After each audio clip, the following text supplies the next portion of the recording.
الذين آمنوا اتقوا الله حق تقاته ولا تموتن إلا وأنتم مسلمون صدق الله العظيم সম্মানিত মুসল্লি কিরাম, মহান আল্লাহ পাক রব্বুল ইজ্জত জাল্লা জালালুহুর দরবারে লাখ কোটি শুকরিয়া আদায় করছি, যেই মহান মনিবের অশেষ মেহেরবানিতে আল্লাহ পাক রব্বুল ইজ্জত আমাদেরকে এই পবিত্র জুমায় উপস্থিত হয়ে সমবেতভাবে নামাজ আদায় করার, সালাত আদায় করার জন্য তৌফিক দান করেছেন। এবং দীর্ঘদিন অনুপস্থিত থাকার পর আল্লাহ পাক আপনাদের সম্মুখে হাজির করে কিছু বলার এবং শোনার জন্য যে আল্লাহ পাক ব্যবস্থা করেছেন, একই সাথে সেই আল্লাহর শুকরিয়া আদায় করছি। সম্মানিত উপস্থিতি, আজকের খুতবার বিষয় হচ্ছে হুব্বু ফিল্লাহি ওয়াল বুগদু ফিল্লাহ, অর্থাৎ আল্লাহর উদ্দেশ্যেই ভালোবাসা এবং আল্লাহর উদ্দেশ্যেই ভালো না বাসা, শত্রুতা পোষণ করা। সম্মানিত উপস্থিতি, প্রথমেই আসা যাক আল্লাহর উদ্দেশ্যে ভালোবাসা। এখানে দুটি স্তর আছে, একটা হচ্ছে আল্লাহর জন্য ভালোবাসা, আর একটা হচ্ছে যে আল্লাহর সাথে ভালোবাসা। তো ভালোবাসা জিনিসটা কি, এটা আমরা সবাই বুঝি। অর্থাৎ ইচ্ছাই হোক অনিচ্ছাই হোক, যে কোনো কারণে হোক, কোনো জিনিস বা কারো প্রতি যদি মনের আকর্ষণ বেড়ে যায়, কারো যদি মন ঝুঁকে যায়, কাউকে যদি ভালো লাগে, এটাই হচ্ছে ভালোবাসা। এখন এই ভালোবাসা এবং না বাসা, এইটা হচ্ছে অন্তরের কাজ, বিবেকের কাজ, কিন্তু মূল উৎপত্তি হচ্ছে অন্তর, হৃদয়। যেটাকে দেখা যায় যে এখনকার মানুষগুলিরা তারা ওই ভালোবাসার প্রতীক ব্যবহার করেন, গেঞ্জিতে বিভিন্ন জায়গায় কল এঁকে, আবার কারো কারো দেখা যায় ওইটাকে ভিতরে তীর মেরে দিতে, মানে অন্তরটা ভালোবাসার জায়গায় একেবারে ছেদ করে ফেলেছে। তো সম্মানিত উপস্থিতি, এই ভালোবাসার যে হৃদয়টা, সেটা তৈরি করেছেন আল্লাহ পাক। কাকে ভালোবাসতে হবে, কি জন্য ভালোবাসতে হবে, কার সাথে শত্রুতা করতে হবে, ভালোবাসা যাবে না, অশ্রদ্ধা করতে হবে, সেটা কি জন্য করতে হবে, এই বিষয়গুলির উপরে আল্লাহ পাক রব্বুল আলামিন একটি নীতিমালা দান করেছেন। সুবহানাল্লাহ। যেহেতু এই ভালোবাসাটা হচ্ছে পবিত্র এবং সেটা পবিত্র জায়গায় ব্যবহার করতে হবে, সেটা আল্লাহর উদ্দেশ্যে, কিন্তু আজকে সেই পবিত্র ভালোবাসাটা আমার ইচ্ছা মতো অপব্যয় করতেছি। যেখানে আল্লাহ নিষেধ করেছেন সেখানে ভালোবাসা লাগাইতেছি, আর যেখানে ভালোবাসার কথা আল্লাহ পাক বলতেন সেখানে শত্রুতা পোষণ করতেছি। আজকের পৃথিবীতে সেইটাই অধিকাংশ ক্ষেত্রে আমরা দেখতে পাচ্ছি। সম্মানিত উপস্থিতি, এই ভালোবাসার যে হৃদয়টা, এই হৃদয় কিন্তু একটি, মানুষের ভিতরে হৃদয় আল্লাহ পাক দুটি তৈরি করেন নাই, আর এটা তৈরি করে দিয়েছেন ভালোবাসার হৃদয় আল্লাহ পাক নিজে তৈরি করে দিয়েছেন। অর্থাৎ একটি হৃদয় যে আল্লাহ পাক দিয়েছেন ভালোবাসার জন্য, সেটা ওই আল্লাহর নীতিমালা অনুযায়ী আমাকে ব্যবহার করতে হবে। সেই ক্ষেত্রে যদি ব্যবহারে যদি তারতম্য করি, তাহলে আল্লাহর কাছে আমার জবাবদিহি করতে হবে। আর এই হুব্বু ফিল্লাহি ওয়াল বুগদু ফিল্লাহ, এটার উপরে নির্ভর করবে আমার আপনার আমল আল্লাহর কাছে গ্রহণীয় হবে কিনা, এটার উপরে নির্ভর করবে আমার ঈমান সঠিক আছে কিনা, এটার উপর নির্ভর করবে আমি মুসলমান আছি। এই হৃদয়টা মূল্যবান, আল্লাহ পাক তৈরি করেছেন। মা জাআলাল্লাহু লিরাজুলিন মিন কলবাইনি ফি জাওফি, আল্লাহ পাক বলছেন প্রত্যেকটা মানুষের ভিতরে অভ্যন্তরীণ জায়গায় আমি আল্লাহ পাক ভালোবাসার জন্য একটি অন্তর সৃষ্টি করে দিয়েছি। এখন এই ভালোবাসার দ্বারা আমার দুনিয়াও কল্যাণ হবে এবং আখিরাতেও আমি মুক্তির ব্যবস্থা হবে। আর এই ভালোবাসা যদি সেইভাবে যদি না হয়, তাহলে দুনিয়া আমি সমস্যায় পড়বো, আখিরাতেও আমাকে জবাবদিহি দাঁড় করে দাঁড়াতে হবে। এখন আল্লাহ নীতিমালা অনুযায়ী যারা ভালোবাসা পাওয়ার যোগ্য, তাদেরকে যদি আমরা আল্লাহকে রাজি খুশি করার জন্য ভালোবাসি, তাহলে দুনিয়াতে আমি যদি বন্ধুত্ব তৈরি করি, এই বন্ধু যদি আল্লাহর নীতিমালা অনুযায়ী যদি বন্ধুত্ব করি, এই বন্ধু কিয়ামতের ময়দানে আমি ধরা পড়ে গেল আল্লাহর রহমতে, আল্লাহর হুকুম নিয়ে আমাকে সুপারিশ করার ব্যবস্থা পর্যন্ত করবে। الأخلاء يومئذ بعضهم لبعض عدو إلا المتقين। আল্লাহ পাক এখানে বলেছেন যে ভালোবাসা শুধু দুনিয়াতে আল্লাহর উদ্দেশ্যে যে মুমিনের সাথে মুমিনের ভালোবাসা ছিল, বন্ধুত্ব ছিল, এটাই কিয়ামতের ময়দানে কাজে আসবে। এছাড়া যাদের সাথে বন্ধুত্ব করার কারণে দিন দুনিয়া আল্লাহ এবং আল্লাহ রসুলের নীতিমালা বরবাদ করেছো, এরা পরস্পর শত্রু হয়ে যাবে, তখন আর এই বন্ধু থাকবে না। কিন্তু আজকে আমরা সেই বন্ধুত্ব বাছাই করার ক্ষেত্রে আমরা কি করতেছি, কাকে আমি বন্ধু বানাইতেছি, সেইটা কোরআন হাদিসের নীতিমালার ধার ধারছি না। এখন এই বন্ধুত্বের সঠিক আল্লাহর নীতিমালার উপর নির্ভর করবে আমি ইমানদার কিনা। আল্লাহ পাক রাসূল সাল্লাল্লাহু আলাইহি ওয়াসাল্লামের মাধ্যমে জানাচ্ছেন, মান আহাব্বা লিল্লাহি ওয়া আবগাদা লিল্লাহ ওয়া আ'তা লিল্লাহি ওয়া মানা'a লিল্লাহ ফাকাদ ইসতাকমালাল ঈমান, রাওয়াহুল বুখারী।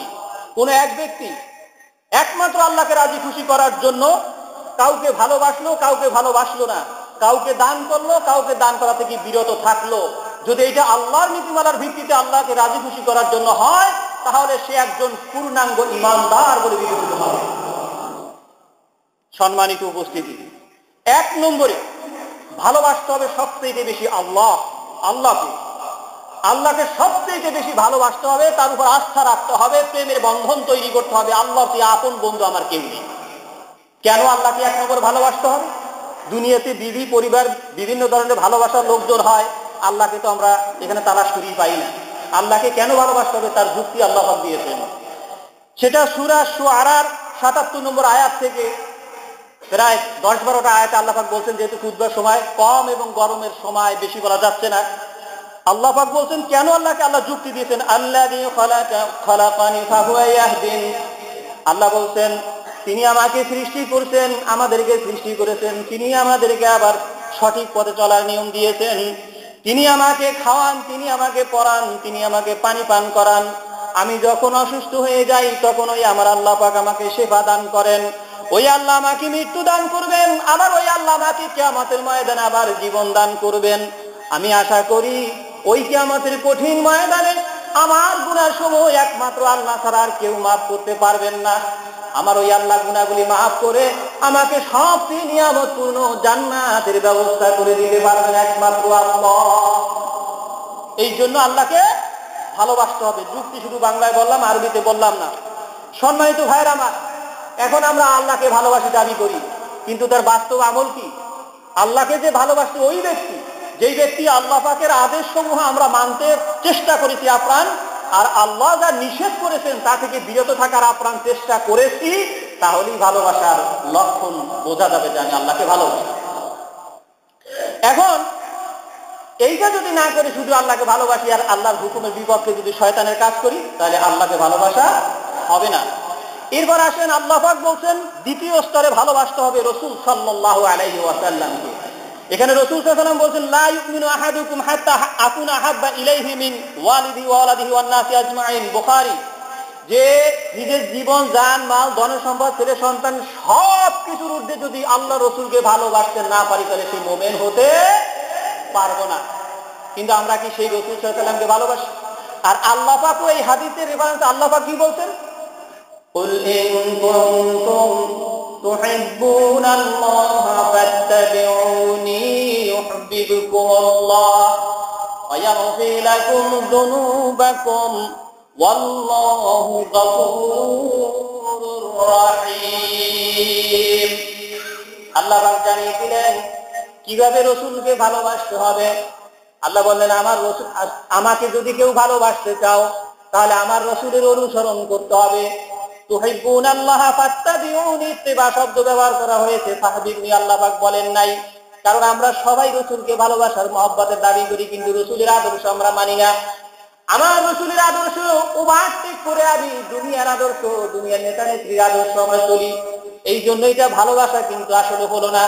আল্লাহ পাক বলতেন, আমার ভালোবাসা যদি তোমরা পেতে চাও, আমার রাসূলের আদর্শ সুন্নাতগুলিকে জীবনে বাস্তবায়ন করো, ময়দানে বাস্তবায়ন করতে অনুসরণ করতে লেগে যাও, তাহলে আমি আল্লাহ পাক তোমাদেরকে ভালোবাসবো।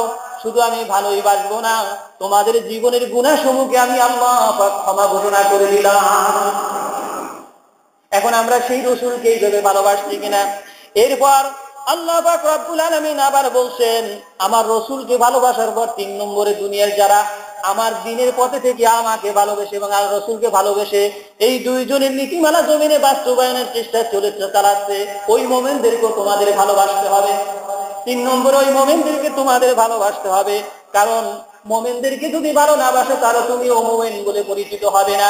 তাকাই আমরা রাসূলের সাহাবীদের দিকে, যেই রাসূলের সাহাবায়ে কেরাম আজমাইন পরস্পরের মধ্যে কি ভ্রাতৃত্বের বন্ধন ছিল, তাদের সাথে নিজের ভাইকে অতিরিক্ত বুদ্ধি বেশির কারণে তারা কিন্তু এই মুসলমানদেরকে বাদ দিয়ে তারা কাফেরকে বন্ধু বানান নাই। বড় নেতাকে তারা বন্ধু বানান নাই, তারা সব কিছু একদিকে, আর মুমিনদের মধ্যে ভ্রাতৃত্বের বন্ধনে একদিকে। দুনিয়ার কোনো টাকা পয়সা, কোনো মায়া মমতা, কোনো ক্ষমতার লিপ্সা, কোনো ব্যবসা বাণিজ্য, কোনো চাকরি বা প্রশাসনের লোভে এই আপন ভাইদেরকে ছেড়ে তারা কখনো অগ্রাধিকার দিয়ে দুনিয়ার স্বার্থের জন্য অন্যকে বন্ধু বানান নাই। বানাইছেন নি? বানান নাই। জন্য এই মুমিনদেরকে ভালোবাসতে হবে। মুহাম্মাদুর রাসূলুল্লাহ ওয়াল্লাযীনা মাআহু আশিদ্দাউ আলাল কুফফারি রুহামাউ বাইনাহুম। আল্লাহ পাক বলেন, তাকাও আমার মুহাম্মদ এবং তার সাথীদের দিকে। তারা কাফেরের নীতির ব্যাপারে ছিলেন আপোষহীন, সংগ্রাম করেছেন। এই ইসলামের ব্যাপারে নিজেদের ভ্রাতৃত্বের বন্ধনকে অটুট রেখেছেন। হিজরত করে মক্কা থেকে মদিনায় গিয়েছেন। মদিনার আনসাররা তারা কিভাবে নিজের ভাইকে নিজের সম্পদ দিয়ে পর্যন্ত ভালোবাসার বন্ধনে রেখেছেন, আবার ওই মদিনা মক্কা থেকে হিজরত করে এসেছে মদিনার ভাইদেরকে কিভাবে আপন ভাই হিসেবে জেনে নিয়েছেন। কোথায় রয়েছে বাপ মা, কোথায় রয়েছে টাকা পয়সা, কোথায় রয়েছে আপনজন, কোথায় রয়েছে ক্ষমতার দাপট, সব কিছু ত্যাগ করে একাকার হয়ে গেছেন আল্লাহ এবং আল্লাহ রাসূলের নীতিমালা বাস্তবায়নের জন্য। কাঁধে কাঁধ মিলিয়ে কোথায় সেই হাতপুরি গোলাম, কোথায় সেই পারস্যের সালমান, এই সবগুলি একটা গাছের মতন, একটা দেহগড়ির মতন ভালোবাসার বন্ধনে আবদ্ধ হয়ে গেছেন। আজকে আমরা সেই ভালোবাসা কোথায় যাব? আজকে আমরা মুমিনরা বরং এই নীতিমালা, আল্লাহকে যারা ভালোবাসেন, রাসূলকে যারা ভালোবাসেন, দুইজনকে ভালোবাসার পর মুমিনদেরকে ভালোবেসে যারা কোরআনের নীতিমালা জমিনে বাস্তবায়ন করতে চান, তাদেরকে অধিকাংশ মানুষগুলি আমরা তাদেরকে ঘৃণার চোখে দেখি, তাদেরকে আমরা শত্রু মনে করি। এবার আসেন, যারা শত্রু মনে করি, ওই কারণে আল্লাহ রাসূল বলছেন, লা ইউহিব্বুহুম ইল্লা মুমিনুন, মুমিনদেরকে মুমিনরাই ভালোবাসবে, তারাই হচ্ছে মুমিনের দাবিদার। ওয়ালা ইয়াবগিদুহুম ইল্লা মুনাফিকুন, আর আমার এই মুমিনদেরকে যারা, আমার এই উম্মতদেরকে যারা হিংসা প্রদর্শন করে, চোখে দেখতে পারে না, বরদাস্ত করতে পারে না, তারা একমাত্র মুনাফিক ছাড়া আর কিছুই নয়। নাউযুবিল্লাহি মিনাশ যালিক। যারা আমার এই মুমিন উম্মতদেরকে ভালোবাসতে পারে না, হিংসা করে, বিদ্বেষ করে, তারা হচ্ছে মুনাফিক। মুনাফিক ছাড়া আর কেউ তাদের প্রতি এইভাবে বিদ্বেষ করতে পারে না। সম্মানিত উপস্থিতি, আজকে এই পৃথিবীতে আমাদের সেই মোমেন ভাইয়ের মধ্যে ভাইয়ের ভ্রাতৃত্বের বন্ধন আছে কিনা? আমরা সেই দুনিয়াতে যারা, এই দুনিয়াতে যারা এই আল্লাহ এবং আল্লাহ রাসূলের নীতিমালা নিয়ে, ভালোবাসা নিয়ে যারা ময়দানে, মোমেনের দরদ নিয়ে যারা ময়দানে কাজ চালিয়ে যাচ্ছেন, ওই সমস্ত নেতৃবৃন্দ, ওই সমস্ত লোকদেরকে বাছাই বাছাই করে দুনিয়ার সবচেয়ে শত্রুদের পরিণত করে অধিকাংশ ক্ষেত্রে। আবার যারাও ভালোবাসি, তাদের বিপদের সময় পাশে দিয়ে দাঁড়াতে পারিনি। মোমেনদেরকে আর কি ভালোবাসবো? মোমেনদেরকে আর কতটুকু ভালোবাসবো? আজকের এই পৃথিবীতে এসে আল্লাহর উপরেই আমাদের ভালোবাসা নাই, আল্লাহর উপরেই আমাদের আস্থা নাই। আল্লাহর উপর যে পূর্ণাঙ্গ আস্থা রাখতে হবে, এইটা প্রত্যেকটা মুমিনের জন্য ফরজে আইন। দুঃখের বিষয় হলো সত্য যে আজকে বৃহত্তম দ্বিতীয় মুসলিম কান্ট্রির সংবিধান থেকে আল্লাহর উপর পূর্ণ আস্থা এটাকে কেটে দেওয়া হয়েছে। আমি এরপর মুমিন দাবি করছি, আজকে আমরা এই মসজিদে যারা নামাজ পড়তে এসেছি, আল্লাহর প্রতি আমাদের আস্থা আছে বিদায় আল্লাহর কাছে ধর্ণা দেওয়ার জন্য এসেছি, কথা ঠিক কিনা? আজকে যদি আমার সেই আল্লাহর উপর আস্থা যদি আমার দল কেটে দেয়, তার আমি যদি সেইটাকে যদি সমর্থন করি, আল্লাহর উপর যদি আস্থাই যদি আমার না থাকে, তাহলে এই মসজিদে এসে নামাজ পড়ে লাভটা কি হবে? আমি মুমিন আছি কিনা? আমি মুমিন আছি কিনা? কোরআন এবং হাদিস থেকে কিছু দলিল উল্লেখ না করেই পারছি না। আল্লাহ পাক রব্বুল আলামিন বলছেন, তোমরা যখন কোনো বিষয় দুনিয়ার সিদ্ধান্ত নিয়ে কাজের জন্য পরামর্শ ভিত্তিক সিদ্ধান্ত নিবে, এইটা তোমরা বাস্তবায়ন করতে পারবে না। নেওয়ার দায়িত্ব তোমাদের, কিন্তু বাস্তবায়নের দায়িত্ব আমি আল্লাহর। সহযোগিতা আমি আল্লাহ না করলে বাস্তবায়ন করতে পারবা না। এই জন্য কাজের সিদ্ধান্ত নাও, এরপর আমি আল্লাহর উপর পূর্ণ আস্থা রেখে বিশ্বাস রাখো, আমার উপর ভরসা করো, আমি তোমাদেরকে সহযোগিতা করব।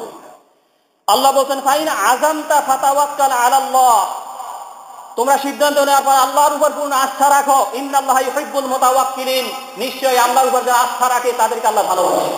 সুবহানাল্লাহ। এবার আসেন, আল্লাহ পাক বলছেন, ওয়া মান ইয়াতাওয়াক্কাল আলাল্লাহি ফাহুয়া হাসবুহ, আর আমি আল্লাহর উপরে যারা আস্থা রাখবে, সেইভাবে কাজ করবে, আমি আল্লাহই তাদের জন্য যথেষ্ট। এরপর আল্লাহ যেখানে আমাদের জন্য যথেষ্ট বলেছেন, তাহলে আমি কোন সাহসে, কোন বুদ্ধিতে আল্লাহর উপর পূর্ণ আস্থাটা আমি আমার সংবিধান থেকে কেটে দিলাম? আমার আস্থা কার উপরে? আল্লাহর উপরে যাদের আস্থাটা থাকতে পারে না, তারা হাজারো দাবি করলেও তারা মুমিন মুসলমান থাকতে পারে পারেন না, অন্তরটাকে একটু কাঁপে না এই মুসলমানের, কাফের পর্যন্ত আল্লাহর উপর আস্থা রাখে। আজকে মুসলমান দাবি করার পর আজকে আস্থা রাখতে পারছি না, কেটে দিচ্ছি। এবার আসেন, আল্লাহর উপর যারা আস্থা রাখছেন না, কেটে দেওয়ার পক্ষে কাজ চালিয়ে যাচ্ছেন, তাদের ব্যাপারে আল্লাহ প্রশ্ন করছেন, আলাইসাল্লাহু বিকাফিন আবদাহ, আমি কি বান্দার জন্য যথেষ্ট নই? আল্লাহ প্রশ্ন করছেন, আল্লাহ কি যথেষ্ট নন বান্দার জন্য? আল্লাহ পাক আরো খুলে বলতেছেন, ওয়ায়ুখাউফুনাকা বিল্লাযীনা মিন দুনিহি, তোমরা অন্যদেরকে নিয়ে চক্রান্ত করে যে তোমরা যে ঈমানদারদেরকে ভয় দেখাইতেছো, ভয় দেখাইয়া কোনো লাভ হবে না, বরং তুমি ঈমান থেকে বরবাদ হয়ে তুমি ধ্বংসের পথে চলে গেছো। তুমিও ধ্বংসের পথে চলে গেছো, জাতিটাকেও ধ্বংসের পথে নিয়ে যাওয়ার রাস্তা খুলে দিয়েছো। এখন আল্লাহ পাক বলছেন, এই জমিনের মধ্যে যদি কেউ আমার প্রতি বিশ্বাস করে ঈমানের দাবি করে, ওই ব্যক্তির জীবন গেলেও সে আমার উপরে আস্থা তার দুর্বল হতে পারে না। আমার উপরে যদি কারো আস্থা যদি দুর্বল হয়ে যায়, আস্থা যদি না রাখতে পারে, সে পশ্চিমকাল মুমিন বলে দাবি করতে পারবে না। আল্লাহ বলছেন, ওয়ালাল্লাহি ফাতাওয়াক্কালু ইন কুনতুম মুমিনিন, ওয়ালাল্লাহি ফাতাওয়াক্কালু, তোমরা সবাই আল্লাহর উপরে আস্থা রাখো, বিশ্বাস রাখো, ইন কুনতুম মুমিনিন, যদি তোমরা মুমিন দাবি করো।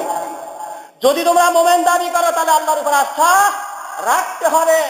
কিন্তু আজকে আমি আল্লাহর উপর আস্থা কেটে দিচ্ছি, আমার আল্লাহর উপর আস্থা নাই, আমি কয় নম্বরের মুসলমান মুমিন হয়েছি?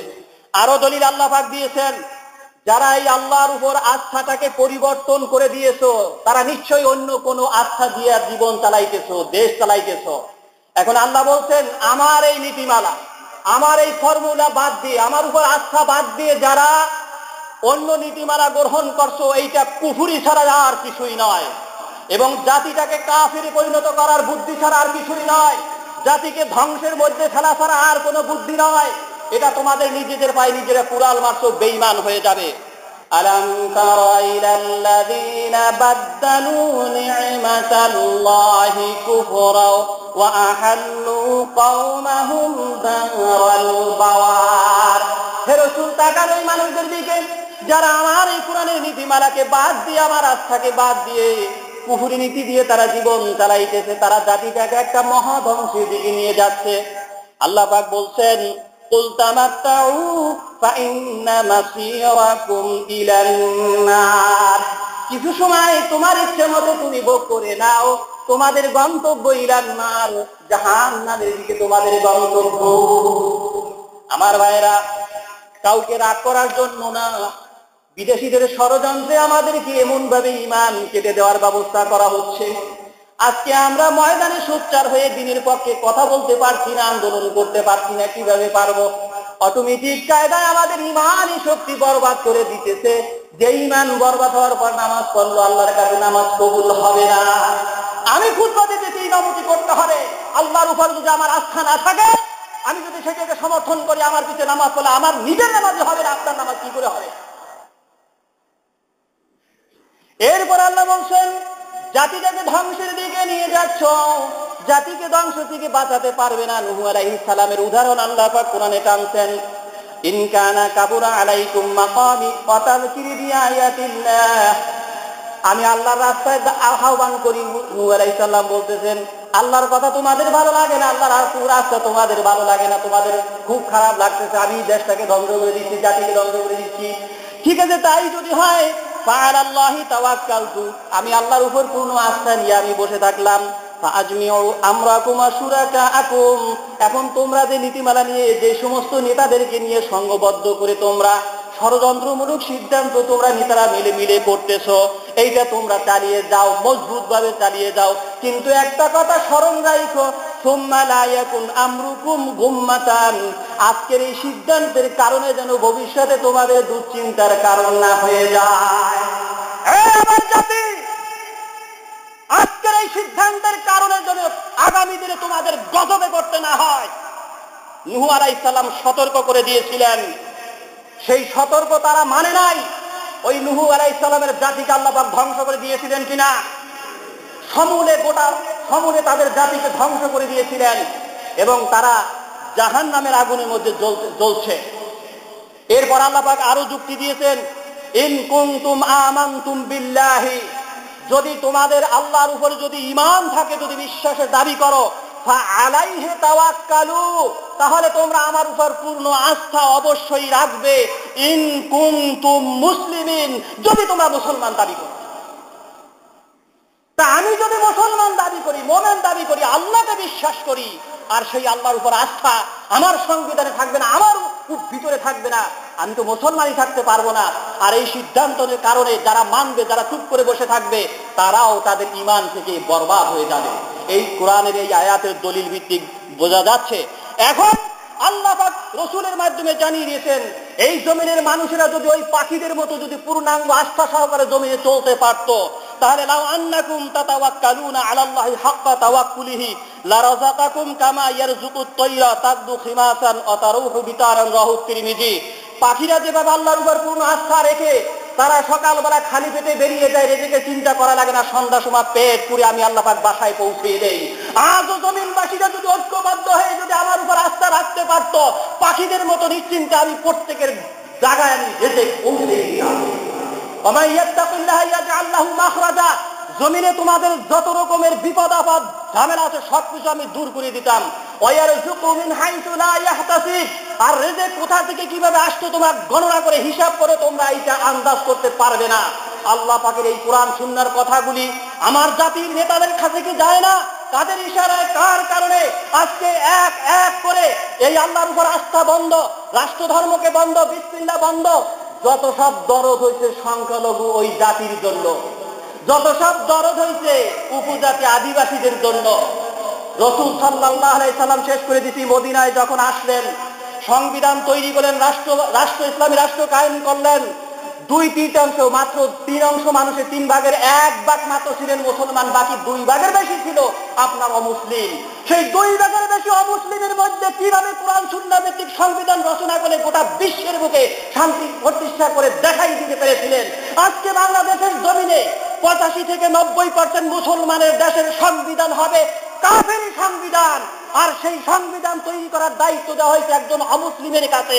আর এই দেশের 90% মুসলমান দাবি করে আমার আপনার ইমানের ধাক্কাটা কোথায় গেছে, আমি কয় নম্বর ইমানদার হয়েছি, চিন্তা কি আছে আমাদের? আমাদের এই চিন্তা তো আর কোথাও নেই। আমার ভাইয়েরা, যে দলই করি না কেন, যাই দায়িত্ব করি না কেন, আল্লাহর ব্যাপারে হস্তক্ষেপ করা হয়েছে, রসুলের ব্যাপারে হস্তক্ষেপ করা হয়েছে, কোরআন সুন্নাহর ভিতরে হস্তক্ষেপ করা হয়েছে। এই জাতির সামনে ধ্বংস ছাড়া আর কোনো পথ খোলা নাই যদি আমরা এটার প্রতিরোধের ব্যবস্থা না করি, আর জাতি যদি এইখান থেকে ফিরে না আসে। সম্মানিত উপস্থিতি, অনেকের কোরআন হাদিসের কথাটা শুনলে গেলে হয়তো মনে জ্বালা ধরে যায়, কারণ আমি এই দলের ভিতরে অন্তর্ভুক্ত হয়েছি, আমার কাছে কোনো দল নয়, আমি মুসলমান, আমার কোরআন সুন্নাহ আল্লাহ এবং আল্লাহ রসুল হচ্ছে আমার দলিল। কথা ঠিক কিনা? অতএব এই দলিল ভিত্তিক যদি থাকতে চাই, ঈমান রাখতে চাই, আমাকে মানতে হবে। আর দলিল ভিত্তিক যদি না থাকতে চাই, তাহলে আমি কাফের, ওই বেঈমানি হয়, তাতে আল্লাহর কিছু আসে যায় না, রসুলের কিছু আসে যায় না, গজবে আমাকে করতে হবে। কথা ঠিক কিনা? অতএব আমাদের চেষ্টা করতে হবে, এখন থেকে বসে থাকলে চলবে না। এই আত্মঘাতী বেঈমানি পদক্ষেপ থেকে জাতি যাতে রক্ষা পায়, সেই ব্যাপারে যার যার অবস্থা থেকে আমাদের সোচ্চার হতে হবে, তাহলে আমরাও কিন্তু ঈমানে বরবাদ হয়ে যাব। ইন্নাল্লাহা লা ইউগাইয়িরু মা বিকাওমিন হাত্তা ইউগাইয়িরু মা বিআনফুসিহিম।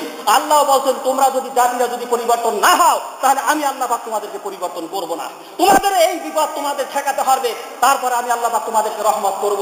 অতএব আমরা ঈমানের দাবিতে বলিয়ান হয়ে আমাদের দায়িত্ব যদি আমরা পালন না করি, তাহলে দুনিয়াও আমরা বাঁচতে পারবো না, আখিরাত ও ময়দানের জবাবদিহির কাঠগড়ায় দাঁড়িয়ে কোনো জবাব দিতে পারবো না। অতএব কি মারাত্মক অবস্থানে আমার জাতি চলে যাচ্ছে। আল্লাহ পাক রব্বুল আলামিন জাতিকে হেফাজত করুন, আমাদেরকে ঈমানের শক্তি নিয়ে ময়দানে সোচ্চার হওয়ার তৌফিক দান করুন। আমিন। আকুলু কাওলি হাযা ওয়া আস্তাগফিরুল্লাহ লি ওয়া লাকুম ফাস্তাগফিরু ইন্নাহু হুয়াল